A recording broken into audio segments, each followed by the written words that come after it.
नमस्कार, ये आकाशवाणी शिमला है। अब आप प्रियंका ठाकुर से प्रादेशिक समाचार सुनिए। प्रधानमंत्री नरेंद्र मोदी ने पाकिस्तान को कड़ा संदेश देते हुए कहा कि पाकिस्तान में अब कोई ऐसी जगह नहीं बची है जहां आतंकवादी चैन की सांस ले सके। उन्होंने कहा कि भारत के पास आतंकवादियों को उनके घर में घुसकर खत्म करने की क्षमता है। मोदी ने यह बात पंजाब के आदमपुर वायुसेना स्टेशन पर वायुसेना के जवानों को संबोधित करते हुए कही। ऑपरेशन सिंदूर की सफलता की सराहना करते हुए प्रधानमंत्री ने कहा कि यह भारत की नीति, नियत और निर्णायक क्षमता की जीत है। प्रधानमंत्री ने ऑपरेशन सिंदूर के दौरान देश की रक्षा करने वाले सशस्त्र बलों के साहस, वीरता और कार्यकुशलता की सराहना की। पाकिस्तान में ऐसा कोई ठिकाना नहीं है जहां बैठकर आतंकवादी चैन की सांस ले सके।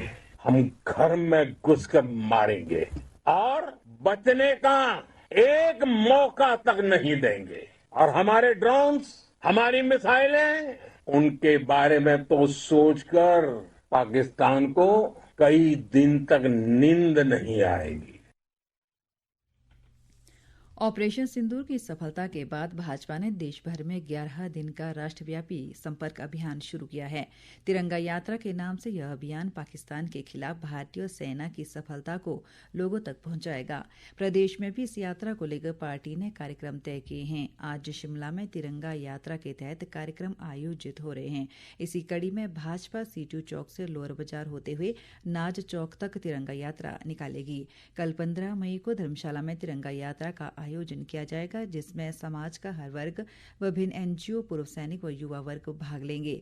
ये तिरंगा यात्रा 23 मई तक चलेगी और इस दौरान राष्ट्र प्रेम व एकता का संदेश दिया जाएगा। प्रदेश भाजपा महिला मोर्चा की अध्यक्ष वंदना योगी ने बताया कि ये तिरंगा यात्रा भारतीय सेना की वीरता व शौर्य को समर्पित होगी। उन्होंने कहा कि ये तिरंगा यात्रा देश के गौरव के साथ जुड़ी है और उन्होंने समाज के सभी वर्गों से यात्रा में बढ़ चढ़कर भाग लेने की अपील की है। भारतीय जनता पार्टी राष्ट्रीय स्तर पर ऑपरेशन सिंदूर के उपलक्ष्य में पूरे देश भर में तिरंगा यात्रा आयोजित कर रहा है। ये तिरंगा यात्रा उनके सम्मान में है जिन्होंने शौर्य दिखाते हुए शहादत पाई। ये तिरंगा यात्रा उनके सम्मान में है जिन्होंने अपनों को खोया है। ये उन वीरांगनाओं के लिए, उन वीर माताओं के लिए, वीर बहनों के लिए, वीर पत्नियों के लिए नमन होगा। ये गर्वित मन के साथ आभार व्यक्त होगा अपने सशक्त नेतृत्व का, जिनके मार्गदर्शन में खुली छूट सेना को दी और सेना ने शौर्य दिखाया। सबसे आग्रह है, आइए तिरंगा यात्रा में जुड़िए। न्यायमूर्ति भूषण रामकृष्ण गवई ने आज भारत के 52वें मुख्य न्यायाधीश के रूप में शपथ ग्रहण की। राष्ट्रपति द्रौपदी मुर्मू ने आज सुबह राष्ट्रपति भवन में एक विशेष समारोह में न्यायमूर्ति BR गवई को पद की शपथ दिलाई। न्यायमूर्ति गवई ने न्यायमूर्ति संजीव खन्ना का स्थान लिया है, जिनका कल कार्यकाल समाप्त हो गया था। समारोह में उपराष्ट्रपति जगदीप धनखड़, प्रधानमंत्री नरेंद्र मोदी, कई केंद्रीय मंत्री और सर्वोच्च न्यायालय के न्यायाधीशों सहित कई गणमान्य उपस्थित थे। प्रदेश में अप्रैल व मई के महीनों में सक्रिय हुए पश्चिमी विक्षोभ के चलते जहां जनजीवन अस्त व्यस्त हुआ है, वहीं फल सब्जी और फसलों को भी इसका नुकसान पहुंचा है। उद्यान विभाग मंडी के उपनिदेशक संजय गुप्ता ने जानकारी देते हुए बताया कि जिला में बागवानी में हाल ही में हुई आंधी, तूफान, ओलावृष्टि और बारिश से लगभग 5 करोड़ के करीब नुकसान का आंकलन विभाग ने लगाया है। जिला में सेब, आम, गुठलीदार फलों के अलावा ग्रीन हाउस में पैदा होने वाली फसल को यह नुकसान पहुंचा है। जिला मंडी में हमारे बागवानी के क्षेत्र में लगभग 4.25 करोड़ का नुकसान बागवानों का हुआ है, जिसमें मुख्यतः हमारी सेब की फसल और गुठलीदार फलों की फसल को सबसे ज़्यादा नुकसान हुआ। इसमें जो हमारा सुंदरनगर सब डिवीज़न का क्षेत्र है, करसोग का क्षेत्र है सब डिवीज़न का, तथा बगसैड़ का जो इलाका है जिसमें गोहर, बाली चौकी इत्यादि स्थान आते हैं, यहाँ पे सबसे ज़्यादा नुकसान का जो आकलन किया गया है।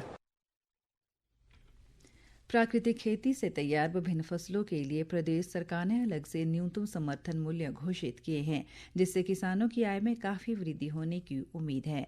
इसी कड़ी में हमीरपुर जिला में भी कल से गेहूं और हल्दी की खरीद शुरू की जा रही है। गेहूं की खरीद हिमाचल प्रदेश राज्य नागरिक आपूर्ति निगम द्वारा कृषि विभाग की आत्मा परियोजना के सहयोग से की जा रही है। जिला परियोजना निदेशक नितिन कुमार शर्मा ने बताया कि इच्छुक किसान गेहूं को 15 से 25 मई तक निगम के गोदाम में बेच सकते हैं। उन्होंने बताया कि इन फसलों की बिक्री के संबंध में अधिक जानकारी के लिए खंड और सहायक तकनीकी प्रबंधक से भी संपर्क कर सकते हैं। उन्होंने जिला के किसानों से इस खरीद कार्यक्रम का लाभ उठाने की अपील की है।